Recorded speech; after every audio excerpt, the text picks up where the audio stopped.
Hamba Allah, teman-teman sekalian,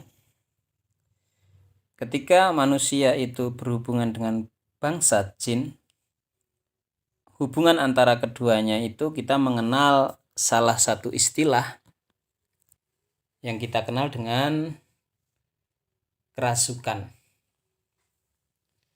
Apa itu kerasukan? Kerasukan bisa diartikan sebagai manusia yang dikuasai oleh jin. Jadi manusia yang kerasukan berarti manusia yang dikuasai oleh jin. Nah, kerasukan ini terbagi menjadi 4 level. Di mana kerasukan yang paling bawah ini kerasukan yang paling ringan, yang atasnya lebih berat, dan level yang paling 4 ini kerasukan yang paling berat. Apa kerasukan yang paling bawah? Kerasukan level 1 ini kita kenal dengan istilah oling ya. Atau sering terjadi kepada orang-orang yang sedang melakukan kuda lumping atau jaran kepang. Jadi mereka joget-joget tidak sadar gitu. Nah, ini kesurupan level 1. Kesurupan yang mengakibatkan orang tidak sadar 100%. Itu kesurupan level 1. Mengatasi kesurupan ini cenderung lebih mudah ya. Nah, orang secara umum taunya yang namanya kesurupan ini ya kesurupan level 1 ini. Padahal ada kesurupan-kesurupan yang levelnya di atasnya. Tepatnya ada 3 macam kesurupan yang lain. Kemudian kesurupan yang level 2 yaitu adalah kesurupan di mana jin di dalam tubuhnya ini sudah sampai berefek kepada penyakit psikosomatis atau penyakit fisik yang diakibatkan karena jiwa. Nah, ciri-ciri orang kesurupan level 2 ini bisa dilihat secara fisik juga, yaitu fisiknya sudah ada sakit psikosomatisnya. Misalnya ketika orang punya penyakit kolesterol, darah tinggi, asam urat, aritmia, jantung koroner, kemudian kanker, itu ciri-ciri orang yang menderita gangguan jin kesurupan level 2. Kemudian kesurupan level 3, ini kesurupan yang lebih parah lagi. Kesurupan level 3 ini ciri-cirinya adalah ketika seseorang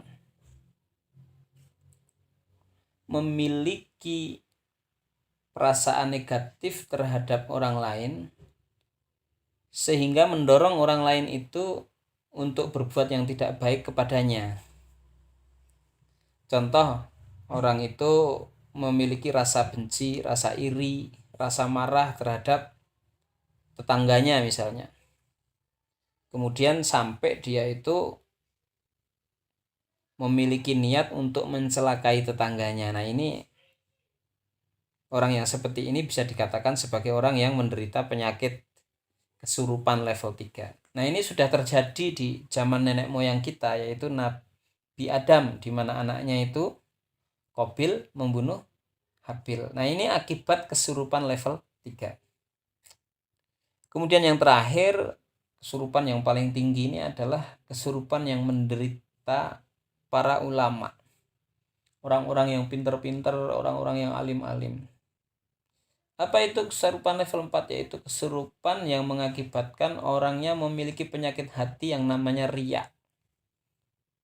Lebih spesifik lagi, riya terselubung. Ya, syirik kecil ini dalam agama.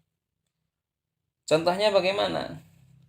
Contohnya seorang ulama yang mengatakan, oh, desa ini penuh dengan orang-orang yang tidak paham agama dulunya.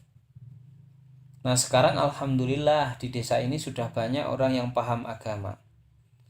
Terutama sejak saya datang ke sini. Nah, kebanyakan orang yang kemudian paham agama itu atas jasa saya. Nah, hati-hati ini. Seolah-olah yang dikatakan ini benar. Tapi faktanya memang Allah menjadikan ulama ini sebagai wasilah untuk datangnya hidayah kepada orang di desa itu. Tapi ketika ulama ini menceritakan seperti itu, bisa jadi dalam hatinya itu terselip riak terselubung. Wah, sekolah ini maju sekali. Wah, mendapat peringkat 3 di kabupaten. Nah, kebetulan saya sebagai kepala sekolah di sekolah ini. Nah, gitu. Ini riak terselubung. Sebenarnya dia ingin memamerkan kehebatan dirinya sendiri, tetapi yang disebut adalah kemajuan sekolahnya. Nah, khusus kesurupan level 4 ini kita tidak boleh menilai orang lain. Kita tidak boleh menjudge orang lain itu kesurupan level 4. Tapi kesurupan level 4 ini hanya diperbolehkan kita memiliki ilmunya untuk mengukur diri kita sendiri agar tidak terhindar dari kesurupan level 4 ini. Karena seringkali kesurupan level 4 ini secara fisik dia benar.